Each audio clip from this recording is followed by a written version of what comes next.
গত পর্বে আমরা একটা ক্লক কিভাবে তৈরি করতে হয় সেটি দেখিয়েছিলাম, সম্ভবত সেট ইন্টারভাল এখানে ব্যবহার করেছিলাম। ওকে, তো তারপর ধরুন এর আগের পর্বে দেখিয়েছিলাম যে অ্যাকচুয়ালি সেট টাইম আউটের ব্যবহার। তো অ্যাকচুয়ালি এগুলো নিয়ে রিয়েল লাইফে আরও কিভাবে কাজ করতে পারেন এই বিষয়গুলো সম্পর্কে আমাদের আর একটু ডিটেলস জানা দরকার। যেমন ধরুন custom fade in fade out কীভাবে তৈরি করবেন, যে যদিও যে করি যে টিউটোরিয়ালগুলো আছে আমাদের সেইখানে আপনারা বিল্ড ইন পেয়ে যাবেন, এগুলো যেগুলো ডেভেলপাররা তৈরি করে দিয়েছে, আপনারা জাস্ট ব্যবহার করবেন। তো আমরা নিজেরা তৈরি করে দেখব যে কিভাবে custom fade in fade out effect তৈরি করা যায়।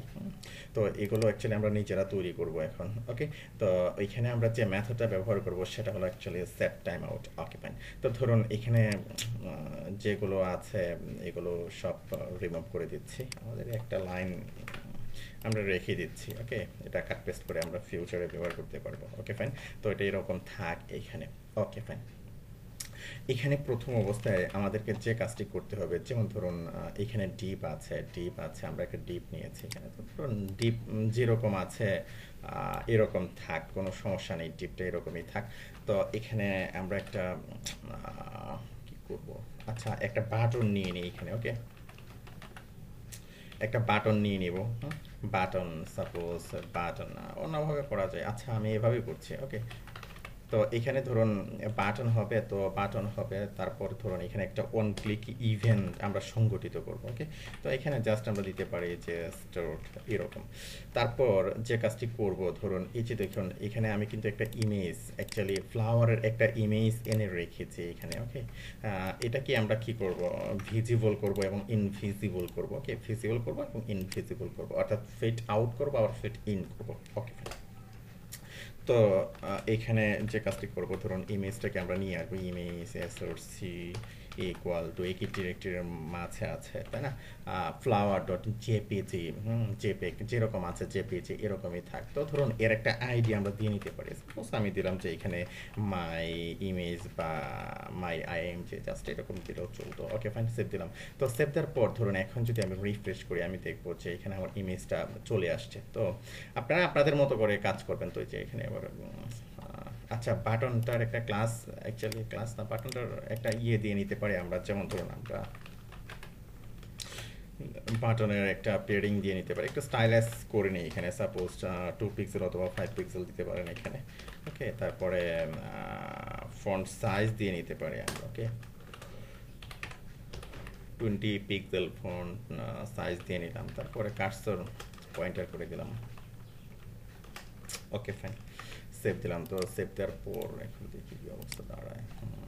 বেশ ভালোই হয়েছে, নিচে একটু ব্যাকগ্রাউন্ড দিলে একটু ভালো, সরি মার্জিন দিয়ে, মার্জিন বাটন দিলে আর একটু ভালো দেখা যাবে। 10 পিক্সেল এরকম করে দিলাম। ওকে ফাইন, সেভ দিলাম। সেভ দেওয়ার পর রিফ্রেশ দিলাম, খারাপ না। 10 পিক্সেল না দিয়ে ধরুন আমরা 5 পিক্সেল করে দিই। ওকে ফাইন, তো ধরুন এ পর্যন্ত থাকলো, রিফ্রেশ দিলাম, দেখতেও ভালোই দেখাচ্ছে, সমস্যা নেই। তো এখানে ক্লিক করার পর ইভেন্টটা সংগঠিত হবে এবং সে কী করবে, ইনভিজিবল হবে, তারপর আবার ভিজিবল হবে এরকম। তো এই ধরনের fade out fade in effect আপনারা, আমি এর আগেও বলেছি যে যখন আপনারা টিউটোরিয়ালগুলো দেখবেন তখন এগুলো আপনারা পেয়ে যাবেন। তো বিল্ড ইন অর্থাৎ ওইগুলো বিল্ড ইন আপনারা পাবেন। তো আপনারা নিজেরা কিভাবে তৈরি করবেন জাভা স্ক্রিপ্ট দিয়ে, অ্যাকচুয়ালি জাভা যে কোয়েরি এই হলো অ্যাকচুয়ালি জাভা স্ক্রিপ্টের লাইব্রেরি। ওকে, আপনারা নিজেরা ইচ্ছা করে তৈরি করতে পারেন এগুলো, অ্যাকচুয়ালি ওইখানে যেগুলো ব্যবহার করবেন সেগুলো ডেভেলপাররা তৈরি করে দিয়েছেন, আপনারা জাস্ট ব্যবহার করছেন। ওকে, তো এখানে যে আমি স্ক্রিপ্ট নিয়েছি, তো এখানে আপনারা এরকম লিখতে পারেন যে টাইপ ইকুয়াল টু টেক্সট, তারপরে হবে আপনার জাভা স্ক্রিপ্ট, জাভা স্ক্রিপ্ট। ওকে, কোনো সমস্যা নেই।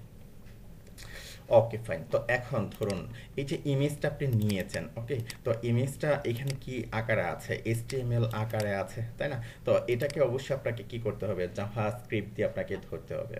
যেমন ধরুন এখানে document dot get element by ID আপনি দিয়েছেন। Okay, get element by ID, suppose copy করলাম, এখানে জাস্ট আইডিটাকে ধরলাম, এখানে আমার ইনার HTML করার কোনো প্রয়োজন নেই।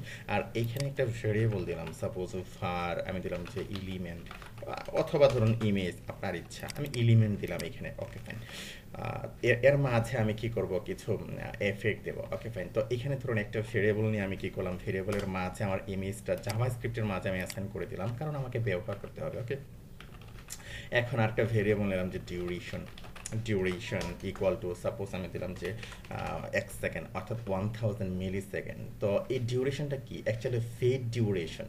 এই ডিউরেশনটা হলো অ্যাকচুয়ালি ফেড ডিউরেশন এবং মিলি সেকেন্ডে। ওকে ওকে, তারপর ধরুন এটা ইনভিজিবল হয়ে কতক্ষণ থাকবে, সাপোজ আমি দিলাম যে হিডেন টাইম অথবা হিট টাইম অথবা ইনভিজিবল টাইম। ওকে, সাপোজ ইনভিজিবল হয়ে সে 2 সেকেন্ড থাকলো। ওকে, ইনভিজিবল হয়ে জাস্ট এরকম দিলাম। তারপরে ধরুন এটা ভিজিবল হয়ে কতটুকু থাকবে, সাপোজ আমি এখানে দিলাম এটাকে show time, just visible time এরকম। অথবা ধরুন আমি সব কিছুকে একসাথে করতে পারতাম, যেহেতু একই রকম ডিক্লেয়ার করছি, একটা ভ্যালু দিচ্ছি। তারপরেও আমরা কি করি, আমরা আলাদা আলাদাভাবে করি, কারণ আপনারা হয়তো করতে চাবেন যে ভ্যালু চেঞ্জ করতে চাবেন। তো যেহেতু ভ্যালু চেঞ্জ করার দরকার হয়ে পড়বে বিভিন্ন অ্যাপ্লিকেশনের মাঝে, তো আমি আলাদাভাবে নিচ্ছি। Okay fine. তো এখন যে কাজটি করব প্রথম অবস্থায়, আচ্ছা অপাসিটি 1ই থাকে প্রথম অবস্থায়, কোনো সমস্যা নেই। অর্থাৎ এখানে যে অপাসিটিটা আছে এটা ফুল অপাসিটি নিয়েই আছে, এটা আর ডিক্লেয়ার করার দরকার নেই। তো এখন ধরুন আমি একটা ফাংশন নিলাম যে আমি দিলাম যে ফেড আউট। ওকে ওকে ফাইন। তো ধরুন আমি ফেড আউট নিলাম, তারপরে ধরুন আমি আরেকটা ফাংশন নিলাম এখানে function fade in. Okay, fade in আমি কি করলাম, দুটো ফাংশন নিলাম। আরেকটা ফাংশন আমার লাগবে, আর সেটা হলো অ্যাকচুয়ালি আমার অপাসিটিটাকে কমাতে হবে এবং বাড়াতে হবে। ওকে, তো এখানে ধরুন যে কাজটি করতে পারি, আমি একটা ফাংশন নেই যে ফাংশন সেট অপাসিটি। ওকে, সেট অপাসিটি জাস্ট এরকম। তো সেট অপাসিটি যখন করব, অ্যাকচুয়ালি অপাসিটি কখন সেট করব, যখন ফেড ইন করব ফেড আউট করব। তো এখান থেকে আমি কি করব, ভ্যালু পাস করব। সাপোজ ধরুন আমি একটা এখানে প্যারামিটার দিয়ে জাস্ট আমি কি করলাম, ভ্যালু দিয়ে আমি এটাকে ধরবো। তো ধরে আমি এটা অ্যাসাইন করব কোথায়, এটা অ্যাকচুয়ালি অ্যাসাইন করব এই যে এলিমেন্ট নিয়েছেন ইমেজটার স্টাইলের মাঝে এটা অ্যাসাইন করব। এটা আপনাকে যেভাবে লিখতে হবে আপনি এভাবে লিখবেন যে element dot style dot opacity. Okay, অপাসিটিতে আপনি কি করবেন, আপনার ভ্যালুটাকে অ্যাসাইন করে দেবেন, কোন ভ্যালুটা যে ভ্যালুটা আপনি এখানে ধরছেন। ওকে, আশা করি বুঝতে পেরেছেন। তো এখানে আমি অপাসিটি দিয়েছি। তো আমাদের যে ওয়েব ডিজাইন টিউটোরিয়াল আছে এগুলো অবশ্যই আপনারা দেখেছেন। Opacity actually CSS style property, এটা কিভাবে ব্যবহার করবেন, 0.1 0.2 অথবা 1 এরকম আপনারা দিয়ে ব্যবহার করে থাকেন, অলরেডি জানেন এগুলো। Okay fine. তো এখন ধরুন ফেড আউট কতটুকু ফেড আউট হবে বা কিভাবে ফেড আউট হবে। তো আমরা চাচ্ছি যে এটা ধীরে ধীরে ফেড আউট হবে, আবার ধীরে ধীরে ফেড ইন হবে। দেখতে মনে হবে যে আপনি একটা অ্যানিমেশন দিচ্ছেন, বিষয়টা হলো এরকম। তো এরকম যদি করতে চান আপনি এখানে লুপ নিয়ে কাজ করতে পারেন। সাপোজ ধরুন আমি এখানে ফর লুপ নিয়ে কাজ করছি। ওকে, ফর লুপের মাঝে এটাকে দিয়ে দিলে কাজ হয়ে যাবে। যেমন ধরুন আমি একটা ভেরিয়েবল ইনিশিয়ালাইজ করে নিলাম যে i ইকুয়াল টু 0। ওকে, তারপরে i smaller than equal to suppose 1, actually 1 পর্যন্ত সে নিবে ফুল অপাসিটি। ওকে, তারপরে ধরুন এটা অ্যাকচুয়ালি যে কাজটি করবে এটা ইনক্রিমেন্ট কিভাবে হবে, ইনক্রিমেন্ট হবে অ্যাকচুয়ালি আমরা যেরকম i ইকুয়াল টু কিভাবে আমরা লিখি, যে আমরা সাধারণত i প্লাস প্লাস লিখি। ওকে, তো i প্লাস প্লাস মানে কি, তো i প্লাস প্লাস মানে হলো যে actually i equal to i plus 1। এটা হলো অ্যাকচুয়ালি i প্লাস প্লাস। অথবা ধরুন আপনি এখানে প্লাস দিলেন, প্লাস দিয়ে জাস্ট কী করলেন, এখানে 1 লিখলেন, এভাবে লিখলেও হবে। যেমন ধরুন এখানে আমরা যেরকমভাবে লিখেছি, তো এটা ইনক্রিমেন্ট হবে। আমরা জাস্ট কী করবো, 0.01 যেহেতু অপাসিটি আমরা এখানে ইনক্রিমেন্ট করছি। ওকে, তো এটাকে জাস্ট আমরা 0.01 ইনক্রিমেন্ট করবো। অর্থাৎ প্রথমে 0 পেলো, তারপরে কি 0.01 পেলো, তারপরে 0.02 0.03 এরকম করে করে সে কী করবে 1 পর্যন্ত যাবে। জাস্ট এরকম আমরা করে ফেলছি এখানে। Okay fine. তো যথারীতি এখন আপনি কি করবেন, এখানে সেট টাইম আউট করবেন। আপনি লিখবেন যে সেট টাইম আউট। ওকে, সেট টাইম আউট করলেন এখানে। তো সেট টাইম আউট অ্যাকচুয়ালি কি হবে জানেন, এটা দুটো প্যারামিটার হবে। যেমন ধরুন এখানে আমরা কি করব, এই যে সেট অপাসিটি আমরা ভ্যালু দিয়েছিলাম। ওকে, তো এখানে জাস্ট আমরা যে কাজটি করব, সেট অপাসিটি ফাংশনটাকে এখানে আমরা কল করব। আর ভ্যালুর মাঝে যে কাজটি আমরা করতে পারি, যেমন ধরুন এখানে যে কাজটি করবেন আপনি ধরুন এখানে যে কাজটি করতে হবে আপনাকে, যে এই যে আপনি আয় নিয়েছেন, আয়টা জাস্ট কি হবে, প্রতিবার আয় ডিক্রিজ হবে অ্যাকচুয়ালি 1 থেকে, ওকে, 1 থেকে আয় ডিক্রিজ হবে, অর্থাৎ কমতে থাকবে। ওই ভ্যালুটাকে আপনি কি করছেন, পাঠাচ্ছেন এইখানে, ওকে। অর্থাৎ এখানে ধরুন 0.0 অ্যাকচুয়ালি 0.01 নিয়ে আসলো, সে কি করবে 1 মাইনাস 0.01 করবে, আবার যখন 0.02 যাবে কি করবে 1 মাইনাস 0.02 যাবে, অর্থাৎ 1 হলো এখানে কি সর্বোচ্চ সীমা, ওকে। তারপরে ডিউরেশন, অ্যাকচুয়ালি এখানে যে কাজটি করবো আমরা আয়ের সাথে ডিউরেশনটা গুণ করে দেবো, তাহলে একটা ভালো এফেক্ট এখানে চলে আসবে। যেমন ডিউরেশন আমরা কি দিয়েছি, আমরা ডিউরেশন দিয়েছি এখানে 1000, ওকে ফাইন, কোনো সমস্যা নেই। অথবা ধরুন আপনি কাস্টম দিতে পারেন, তো আমরা একটু ডাইনামিক এখানে করছি আমাদের মতো করে, ওকে। গেল একটা অবস্থা গেল, ওকে ফাইন।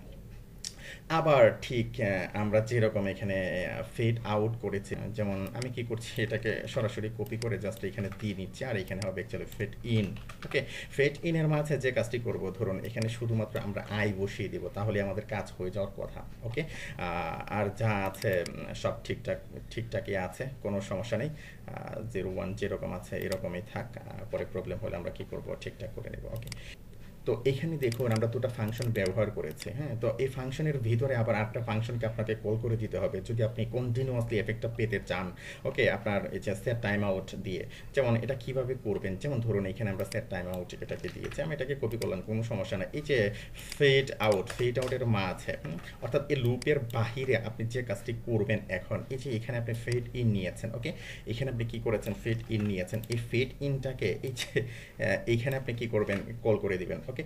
ফেড ইন সে কি হলো, কল হলো। আর এখানে আমরা কি করব, এখানে ধরুন যে কাজটি করতে পারি, এই যে ডিউরেশনটা আছে, ওকে, ডিউরেশনটার সাথে যে হিডেন টাইম যেটা আছে, হিডেন টাইমটাকে জাস্ট আমরা যোগ করে দেবো, ওকে। তো এখানে ডিউরেশন আছে, কোনো সমস্যা নেই, ডিউরেশন তারপরে প্লাস এই যে হিডেন টাইম আমরা কি করলাম, এটাকে যোগ করে দিলাম, খুব সুন্দরভাবে হয়ে গেল। ঠিক একইভাবে এইখানে আপনি কি করবেন, এখানে অ্যাকচুয়ালি কল করবেন আপনি ফেড আউটকে, এই যে আপনার ফেড আউট আছে, আর ফেড আউট আছে, আর এখানে যে কাজটি করবেন আপনি, এখানে অ্যাকচুয়ালি আপনার এই যে শো টাইম আছে, সাপোজ ধরুন শো টাইম একটাই ভ্যালু নিতে পারেন, অ্যাকচুয়ালি একটা ভেরিয়েবল দিয়ে আপনি এইখানে সূচিত করতে পারেন, কোনো সমস্যা নেই, আপনার মতো করে আপনি করবেন, আমি আলাদাভাবেই করছি এখানে। তো ফেড আউট যখন হবে তখন অ্যাকচুয়ালি এই যে শো টাইমটাকে জাস্ট আমি কি করলাম, এই ভেরিয়েবলটা এখানে দিয়ে দিলাম, সে এখানে কি করলো, যোগ করে নিলাম, ওকে ফাইন। তো এরকমই আমি রাখছি আপাতত, ওকে। তো এরকম রাখছি। তো এখন এই যে ফেড আউট অথবা ফেড ইন, সাপোজ ধরুন এখানে ফেড আউট আছে, একে আমি কি করব, একে জাস্ট আমি এখানে অ্যাসাইন করে দিই, এই যে ক্লিক করলে সে কি হবে, ফেড আউট হবে, জাস্ট এইরকম, ওকে। তো এখানে ধরুন এই যে অপাসিটিতে আমরা ভ্যালু এখানে পাঠাচ্ছি, অপাসিটিতে এখানে ভ্যালু আমরা পাঠাচ্ছি, সেভ দিলাম। তো সেভ দেওয়ার পর ধরুন এখন আমি কি করছি, রিফ্রেশ করছি, রিফ্রেশ করার পর স্টার্ট করলাম, ওকে। স্টার্ট করার পর এই যে দেখুন কাজ করছে, সে জাস্ট একটা এফেক্ট নিচ্ছে এখানে, তাই না, এই যে একটা এফেক্ট নিচ্ছে, ওকে। দেখি আমরা কি ভুলগুলো করেছি বা কি করা দরকার আমাদের আরো। তো এখানে আমরা এই যে 1 করে ডিক্লেয়ার করেছি, সমস্যা নেই। তো এখানে যে কাজটি করতে পারি আমরা, যেহেতু এখানে একটা গাণিতিক ক্যালকুলেশন করছি এখানে, তাই না, ম্যাথমেটিক্যাল ক্যালকুলেশন, গাণিতিক হিসাব নিকাশ, আমরা এখানে ব্রেকেট দিয়ে নিতে পারি, ওকে ফাইন।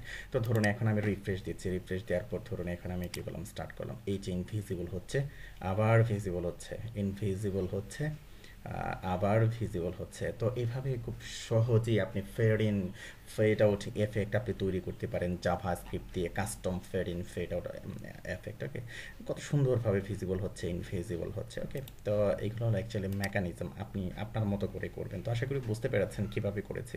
তো এগুলো অ্যাকচুয়ালি আমি এখানে ভেরিয়েবল ডিক্লেয়ার করে নিয়েছি, কারণ আপনারা যখন ডাইনামিক করতে চাবেন পিএইচপি দিয়ে অথবা স্লাইডার তৈরি করবেন, তখন কিন্তু এই যে এইগুলো পিএইচপি দিয়ে আবার ডাইনামিক করবেন। এইখানে ধরুন আপনি ভ্যালু অ্যাসাইন করলেন, এক একটার জন্য এক একটা ভ্যালু অ্যাসাইন করলেন, সাপোজ এখানে 200 দিলেন, 200 দিলেন, 300 দিলেন, আপনাদের মতো জাস্ট এরকম, ওকে। তো যার কারণে আমি কি করেছি, এরকমভাবে করেছি। তো আশা করি বুঝতে পেরেছেন, ওকে ফাইন, ধন্যবাদ।